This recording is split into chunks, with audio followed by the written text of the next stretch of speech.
पाकिस्तानकडून 4 तासात शस्त्रसंधीचं उल्लंघन, जम्मूतील आंतरराष्ट्रीय सीमेवर पाककडून गोळीबार, भारताकडूनही पाकिस्तानला जोरदार प्रत्युत्तर।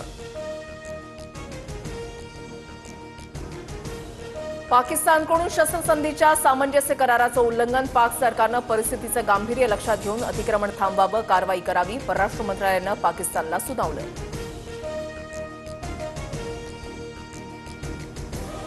पाकिस्तानच्या हालचालींवर भारतीय सैन्याची करडी नजर, शस्त्रसंधीचं उल्लंघन झाल्यास भारतीय सैन्यांना उत्तर देण्यास सूट, कडक पावलं उचलण्याचे आदेश दिलेत परराष्ट्र मंत्रालयाचा पाकला इशारा। पाकिस्तानच्या लष्करावर पाकिस्तान सरकारचं नियंत्रण नसल्याचं पुन्हा सिद्ध, श्रीनगरमध्ये स्फोटांचे आवाज, युद्धबंदीचं काय झालं, जम्मू काश्मीरचे मुख्यमंत्री ओमर अब्दुल्लांचा पाकला सवाल। भारत पाकिस्तानकडून परस्पर संमतीने युद्धविराम, संध्याकाळी 5 वाजल्यापासून दोन्ही देशांकडून हल्ले न करण्याबाबत सहमती, भारतीय परराष्ट्र मंत्रालयाची माहिती। युद्धविरामासाठी पाकच्या डीजीएमओंचा दुपारी 3:35 फोन, भारताकडून आपल्या अटी शर्तींवर युद्धविरामाचा निर्णय, 12 तारखेला पुन्हा दोन्ही डीजीएमओंमध्ये चर्चा होणार।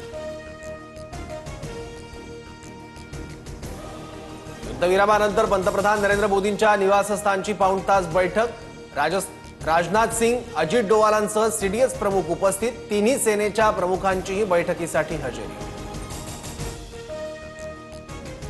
भारत आणि पाकिस्तानमध्ये युद्ध थांबवण्याबाबत सामंजस्य करार, पण दहशतवादाविरुद्ध कारवाई थांबणार नाही, शस्त्रसंधीनंतर परराष्ट्र मंत्री एस जयशंकर यांनी पाकला ठणकावलं। गेल्या 48 तासात भारत पाकच्या वरिष्ठ नेत्यांशी चर्चा, पंतप्रधान मोदी आणि शाहबाज शरीफ यांनी शांततेचा मार्ग स्वीकारल्याबद्दल आभारी, अमेरिकेचे परराष्ट्र मंत्री मार्को रुबियोंचं ट्विट। पाकिस्तान आणि भारत यांनी तत्काळ प्रभावीपणे युद्धबंदीवर सहमती दर्शवली, पाकिस्तान परराष्ट्र मंत्री इशाक डारचा दावा। भारताच्या ब्राह्मोस क्षेपणास्त्राच्या नुकसानीची पाकिस्तानने खोटी बातमी पसरवली, JF-17 कडून ब्रह्मोस बेसचं कोणतंही नुकसान नाही, S-400 ला मारल्याचा पाककडून खोटा प्रचार, भारतीय सैन्याची माहिती। भारतानं पाकिस्तानचे 11 एअरबेस उडवले, पाकिस्तानच्या कर्दू, जकोकाबाद आणि गुलारी एअरबेसचं प्रचंड नुकसान, भारतीय सैन्याची माहिती।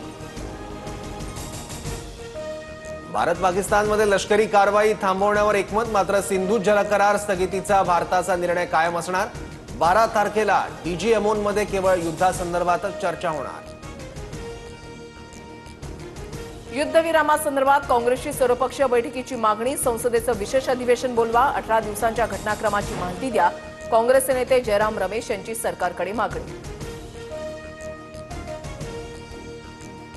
आयपीएल सुरू करण्यासंदर्भात बीसीसीआय उद्या निर्णय घेण्याची शक्यता, भारत पाक तणावामुळे आयपीएल एका आठवड्यासाठी स्थगित करण्यात आलं होतं।